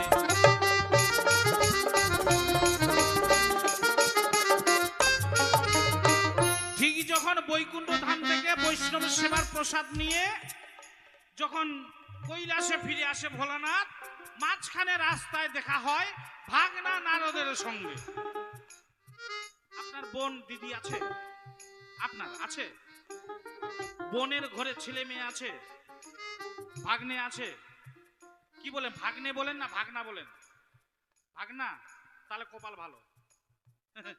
যদি ভাগ্নে বলেন তাহলে আপনার কপাল গেছে, তাহলে আপনার যা কিছু সবকিছু ভাগ নিয়েই ছাড়বে। সব সময় বলবেন ভাগনা, তুই আর আমরা ভাগী গোষ্ঠীর কেউ না, ভাগনা বলবেন তাহলে বেঁচে যাবে। আর যদি ভাগ্নে বলেন তাহলে আপনি যদি না থাকেন তাড়াতাড়ি মামিটারও ভাগ নেবে। এই হচ্ছে শয়তানের চেয়ারম্যান। সংসারে কি করে অশান্তি লাগানো যায়, এই হচ্ছে নারদ মুনি ঋষি ভাগনা নারদ ঠাকুর। এখন ভাগ্নের সঙ্গে হলো দেখা মামার। ভাগনা বলছে, মামা তোমার মনের মধ্যে এত আনন্দ কেন গো, কোথায় গিয়েছিলে? মামা বলছে, ভাগ্নে জানিস আমি বৈকুণ্ঠ ধামে গিয়েছিলাম বৈষ্ণব সেবা প্রসাদ নেওয়ার জন্য, আর কিঞ্চিত মাত্র প্রসাদ তোর মামির জন্য নিয়ে যাচ্ছি। বলছে, মামা তোমার তো কোথাও দেখতে পাচ্ছি না, প্রসাদ কই? কোথায় নিয়ে যাচ্ছ? কই প্রসাদ কই তোমার? মামির জন্য যে প্রসাদ নিয়ে যাচ্ছ, কই প্রসাদ তো দেখতে পাচ্ছি না। বলছে, ভাগ্নে ওই কিঞ্চিত মাত্র প্রসাদ ওই দাঁতের ফাঁকে আছে আমার। কিঞ্চিত মাত্র প্রসাদ দাঁতের ফাঁকে আছে। এখন ভাগ্নে নারদ বলছে, দাঁড়া, এবার মামা মামির সঙ্গে কি করে অশান্তি লাগাতে হয় এবার আমি আছি, এবার অশান্তি লাগিয়ে ছাড়বো। এই নারদ বলছে, মামা তোমার মনের মধ্যে আনন্দ বৈকুণ্ঠ ধামে গিয়েছে বৈষ্ণব সেবা নেওয়ার জন্য, এসো তাহলে একটু নারায়ণের গুণগান গাই, হরি গুণগান গাই। ভোলানাথ আনন্দে মগ্ন হয়ে ভোলা ভোলার মতো নাচে, নারদ নারদের মতো নাচে। নাচতে নাচতে নাচতে নাচতে যখন বিভোর হয়ে গেছে, নারদ বলছে, ও বাবা এসো গো একটু আলিঙ্গন করি গো। যখনই বলছে আলিঙ্গন করি গো, যখনই ধরেছে জড়িয়ে একবার এদিক একবার এদিক করতে করতে কোন সময় নারদ বেটায় ওই প্রসাদটা মুখ থেকে চুরি করে খেয়ে নিয়েছে। ভোলানাথের মুখ থেকে প্রসাদ চুরি করে খেয়ে নিয়েছে। ভোলানাথ একটুকু টের পেল না। মহানন্দে আনন্দে নাচতে নাচতে ভোলানাথ কৈলাসে ফিরে আসে। কৈলাসে এসে এবার নারদ বেটায় কয়ে, যা রে মামা, যা বেটা যা, বাড়িতে যা। কি করে অশান্তি লাগাতে হয় আমি চেয়ারম্যান আছি এখানে, তোদের শুধু অশান্তিটা বসে বসে আমি দেখবো এবার। নারদ বলছে, আমি বসে বসে দেখবো তোদের অশান্তি, এবার আছি শেষকালে আমি। যেটা অশান্তি শুরু করব লাগাবো সেটা সমাধানও আমিই করব, আবার অসুবিধার কারণ নাই। এবার ভোলানাথ মহানন্দে আনন্দে মগ্ন হয়ে চলে এসেছেন কৈলাসে। কৈলাসে এসে পার্বতী ডেকে ডেকে কয়, প্রভু তুমি বৈকুণ্ঠ ধামে গিয়েছিলে? কয়ে, হ্যাঁ পার্বতী গিয়েছিলাম। বৈষ্ণব সেবা প্রসাদ নিয়েছো? কয়ে, হ্যাঁ পার্বতী নিয়েছি। তাহলে তোমাকে যে বলেছিলাম কিঞ্চিত মাত্র প্রসাদ আন, প্রসাদ দাও, এবার প্রসাদ দাও। ভোলানাথ একবার এই দিক খোঁজে প্রসাদ আর পায় না। কয়ে, পার্বতী তোমার জন্য প্রসাদ এনেছিলাম। হ্যাঁ তোমার জন্য এনেছিলাম, কিন্তু প্রভু তাহলে প্রসাদ কই, দাও প্রসাদ দাও। ভোলানাথ আর প্রসাদ খুঁজে পায় না। পার্বতী ডেকে ডেকে রেগে কয়, হে স্বামী ধন, এই আচরণটা তোমার কেমন হলো? এই আচরণটা হলো তোমার কুকুরের মতো। কুকুর যেমন কোন জিনিসের লোভ সামলাইতে পারে না, আপনার হাজার বাড়ির পোষানো কুকুর হোক, আপনি যদি বাড়িতে না থাকেন, রান্নাঘরের দরজা যদি খোলা থাকে, ও গিয়ে রান্নার জিনিসের মধ্যে মুখ দেবে। দেবে না? তেমনি তোমার আচরণটা হলো কুকুরের মতো। হে স্বামী ধন, আজ থেকে তোমায় করি অভিশাপ, আজ থেকে তোমার পূজার প্রসাদ যে খাবে সে কুকুর কুলে জন্ম নেবে।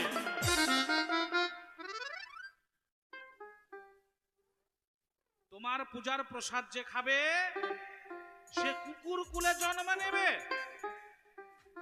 ভোলানাথ মনের মধ্যে অনেক কষ্ট পেল। ভক্তরা না খেয়ে না দিয়ে উপবাস থেকে আমার সেবা পূজা দেয়, আমার প্রসাদ গ্রহণ করে, ভক্তদের কুকুর কুলে জন্ম নিতে হবে, এটা মানতে পারছে না ভোলানাথ।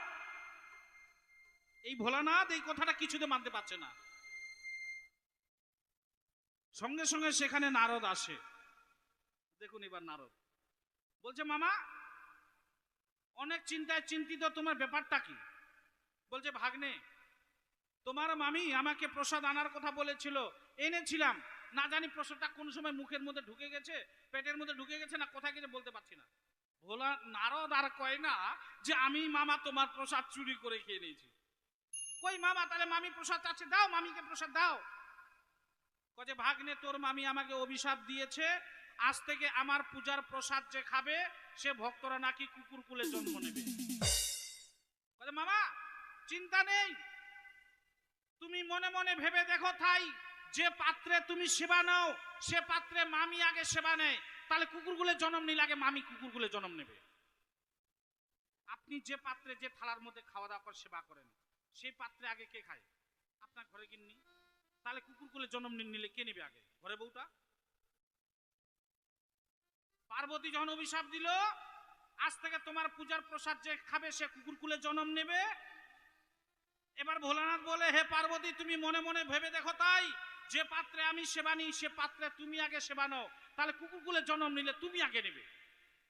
এবার পার্বতী অভিশাপ দিয়ে নিজেই বিপদে পড়লেন। পার্বতী এবার নারদকে কয়, নারদ বাবা নারদ বলো উপায়।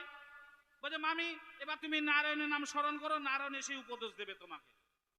এবার নারায়ণকে যখন স্মরণ নেয়, নারায়ণ এসে বলে, নারায়ণকে যখন সবকিছু খুলে বলে, বলছে, প্রভু আমি আমার স্বামীকে অভিশাপ দিয়েছিলাম, তোমার পূজার প্রসাদ যে খাবে সে কুকুর কুলে জন্ম নেবে, এর সমাধান করে দাও প্রভু।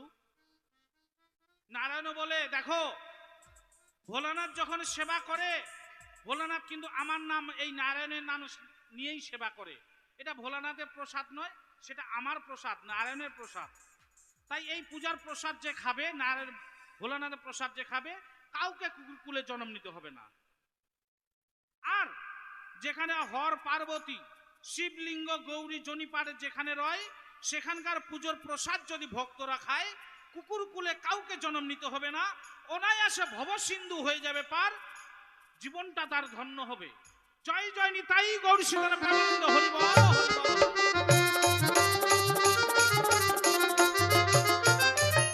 এই তিনটি কথা জিজ্ঞাসা ছিল গো,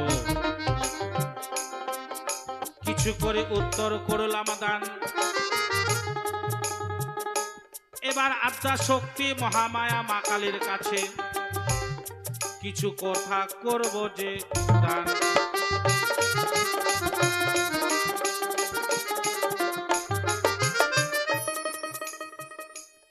তিনটা জিজ্ঞাসা ছিল তাই না বাবা? এই তিনটা জিজ্ঞাসা ছিল। এবার মা কালীর কাছে আরো কিছু জানতে চাইবো। কি জানতে চাইবো? এই মা কালী পুজোর সময় হলে গো,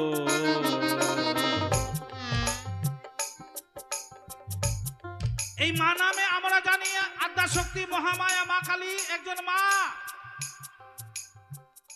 এই যখন মায়ের পুজোর মন্দিরের সামনে যাব, আমি বলবো মা রক্ষা করো মা, আমরা যেন ভালো থাকি।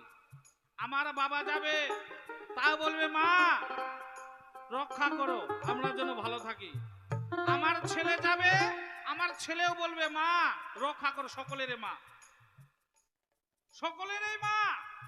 তাহলে আমার মনে হয় তিনি মা নয়, তিনি রাক্ষসী, তুমি ডাইনি, তুমি রক্ত খাকি, না হলে তুমি সন্তানের বলি কি করে খাও?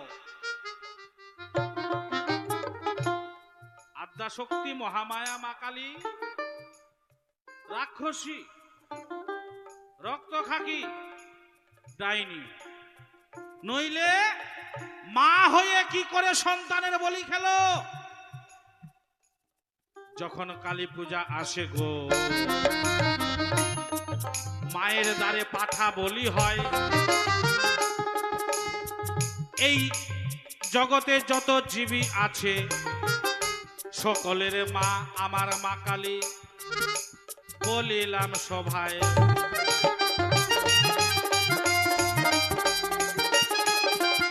যত এই ধরদামে কীট পতঙ্গ পশু পালি, পশু তো আছে না কেন জীব জগতে, মানুষ গরু ছাগল যতই আছে সকলের মা দেবতা আমাদের, তাই তো? 84 জনী লক্ষ্যে মাঝারে আমাদের জন্ম, 4 লক্ষ বার শুধু মানুষ জন্ম। জানি না এর আগে কি ছিলাম, কুকুর ছিলাম, হাঁস ছিলাম, কোন গাধা ছিলাম, গরু ছিলাম, কি কুলে জন্ম ছিল বলতে পারবো না আমরা কেউ। এবারে মানুষ কুলে জন্মগ্রহণ করেছি, এরপরে কি কুলে জন্মগ্রহণ হবে? পায়খানার গুয়ের পোকা, না গোবরের পোকা, না মাছ কুলে মাছের পোকা, না সাপ কুলে ব্যাং কুলে, কি কুলে জন্ম নিব বলা যাবে না বাবা। যদি ভালো কর্ম করে থাকি তাহলে মনে হয় মানুষ কুলে আসতে পারি, আর যদি ভালো কর্ম না করতে পারি জানি না বাবা কোন কুলে আবার জন্ম হবে।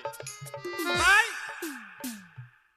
মা কালী সকলের মা, হে মা তুমি কেন এই ধরাধামে আমরা সকলেই সন্তান, যত জীব জগতে আছি না কেন, গরু ছাগল হাঁস মুরগি কুকুর বিড়াল কীট পতঙ্গ জলজীব যতই সকলের তুমি মা। তাহলে মা হয়ে কি করে সন্তানের পাঠা বলি খাও তোমার কাছে জানতে চাই। এই পাঠা পূর্ব জন্মে কে ছিল, কেনই বা মায়ের দ্বারে এনে তাকে বলি দেওয়া হলো? আমরা জানি একজন দোষ করলো, মায়ের অভিশাপে পাঠা কুলে জন্ম নিল, মায়ের দ্বারে বলি হলো, পার হয়ে গেল। কিন্তু বছরে বছরে দেখুন কত হাজার হাজার লাখ লাখ পাঠা বলি হচ্ছে, এরা তাহলে কারা? কি বাবা, একজন পাঠা কুলে জন্ম নিল, মায়ের অভিশাপে পাঠা কুলে জন্ম নিল, সেই পাঠাকে মায়ের দ্বারে বলি দেওয়া হলো, সেই পাঠা উদ্ধার হয়ে গেল। কিন্তু বছরে বছরে দেখুন কত হাজার হাজার লাখ লাখ পাঠা বলি দেওয়া হচ্ছে, হচ্ছে না? তাহলে এই পাঠাগুলান কারা? এই একটা কথা তোমার কাছে গো করে জিজ্ঞাসন, এই আসরে এসে তুমি করবে খোলাসা।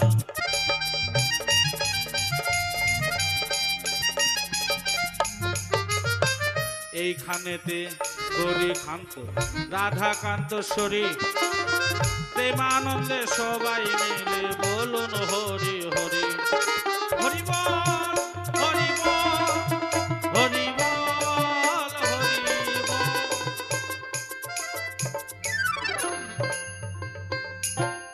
জয় গুরু জয়। একখানি ছোট্ট করে গান গাই। গানটি কেমন? এই জগতে আমরা সকলেই বাবা মায়ের জন্য এসেছি, তাই না বাবা? আজকে বাবা যদি